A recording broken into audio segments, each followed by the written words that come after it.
পায়খানার চেম্বার থেকে ঠিক এতটা মাংস উঠিয়েছে। আমি আর বেশিক্ষণের জন্য থাকতে পারলাম। আমি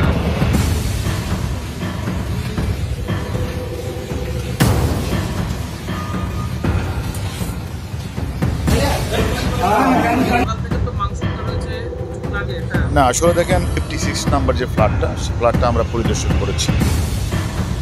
করেই কিন্তু আমরা সিআইডি পুলিশকে আমরা রিকোয়েস্ট করেছিলাম যে এই বিল্ডিংয়ে কারা প্লাম্বারের কাজ করে এবং কারা এই বিল্ডিংয়ের কাজটা করেছে, কারণ আমাদের একটু এখানকার সোয়ারেজ লাইন এবং সেফটি ট্যাঙ্কি একটু দেখার দরকার আছে। মানে এই সেফটি ট্যাঙ্কি সোয়ারেজ লাইনে তারা ফ্লাশ করে সেফটি ট্যাঙ্কি থেকে তারা মানে সেখান থেকে বেশ কিছু মাংসের টুকরা তারা উদ্ধার করেছে এবং সাথে